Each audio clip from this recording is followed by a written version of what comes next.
Hey, what's up, y'all? It's your boy Zay. I'm back with another video. And in this video, I want to talk about what your finance manager doesn't want you to know when you're buying a new car or a pre-owned car. Some guys might know I sold cars for a while. I started selling cars when I was 20 years old. And I sold cars for a while. I've worked for different dealerships. But as far as, the car business, that kind of gave me a good education platform for me to learn as far as like being self-employed, because when you're in the car business, you are, if you don't sell any cars, you don't really make any money like that. But finance was one of those other things that I, kind of learned and just kind of gave me a background information on like how credit works, bank relationships, how people that communicate with banks on a daily basis, how they actually operate on a daily basis when it comes to like doing business. So as far as like when you're buying a car, if you're buying it from a dealership, people have their reasons why they would buy or would not buy a new car. That's a completely different video. But regardless if you buy it new or used, sometimes what'll happen is at the car dealership, they'll tell you, we've got, some financing available for you, but they have to put on a service contract on the back of the financing in order to fund, in order to do the financing or fund the financing. Now your finance manager, it's his job to sell you service contracts, different products that, that they can put and finance on the back end after you purchase the vehicle. Some people might not know the terminology, but the back end is pretty much the profit from the finance portion, not the actual profit from how much they sold you the vehicle for above or below MSRP. So that would be considered the front end. The back end would be the actual like financing portion. But what they'll tell you is, sometimes they'll say, yeah, we got some financing for you. And then when you get to the office, they'll say, well, the bank is telling us that we have to put this service contract on this vehicle in order for you to do the financing. And I'm not sure if some of you guys have heard that, but that's something that I've heard a lot in the finance office, just as far as how the finance manager would sell products, because that's how they get paid. They get paid from the products that you purchase on the back end. So what you can do about this, there's usually a period that, it takes to actually fund this contract. And by funding the contract, I mean, that's when the bank is going to send the car dealership the check for the vehicle that you purchased. Then the dealership is going to send the title over to the bank, and the bank is now the owner of the title. They're in control of your contract. The actual vehicle has been paid to the dealer, and now you're making payments to the bank. So that time when they actually pay for that car and that deal has been funded,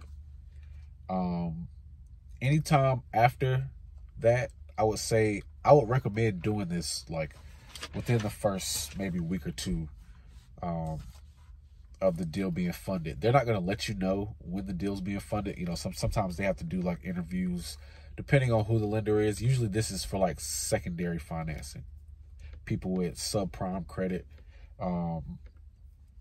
So they'll have to do like interviews, and they want you to do like different references and things like that.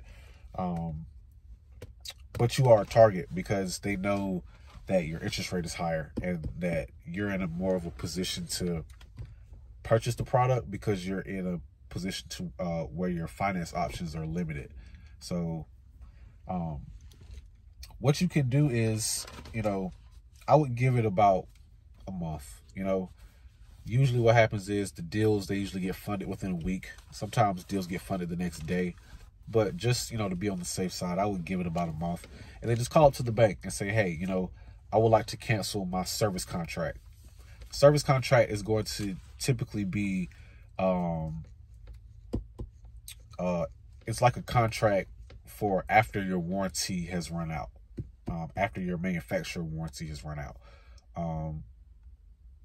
And, you know, they'll use that as a tactic for you to actually, you know, purchase the vehicle and sign on those high interest rates and those high profit car deals to, you know, when you get 4 or 5 years down the line, you can't trade out of that car because you owe more on it than, you know, than the car is worth. So you can call them and say, hey, you know, I want to cancel my service contract. Sometimes that's, you know, a couple $1,000 depending on what you get.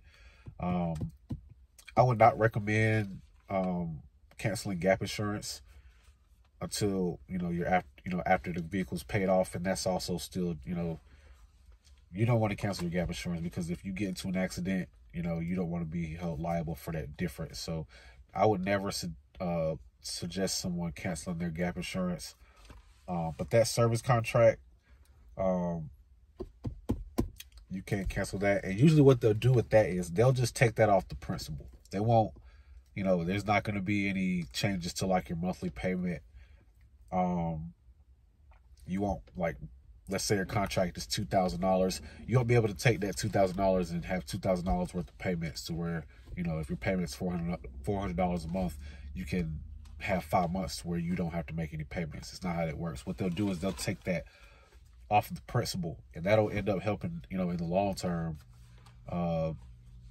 considering the fact that you keep your mileage under control. If you ever want to trade out of that car, it'll make it a little easier for you to trade out of that car. Now, you also, I will say, if you, you know, buy a new car, because I bought a new car and I kept the service contract on my car. But I also drive a lot. So I drive a lot. So, majority of my time is on the road. So the actual extended service contract, I know I'm going to have this car for a long time. And then if I do decide to trade it in, you know, that service contract can help as cancellation if I want to trade it in. That way I can, you know, decrease the amount of money that, you know, I would have to put down if I wanted to, you know, trade out of my vehicle. But as far as like service contracts, I just wanted to give you guys one of those things that sometimes they tell you that you have to have a service contract on the deal in order to finance a car, and sometimes that's not true. Majority of the times it's not true. So just wanted to give you guys that information. If you like the video, hit the like button, leave a comment, let me know if any more content that you guys, or any questions that you wanted answered, or any more questions about just the car business in general. So all right, y'all have a good one.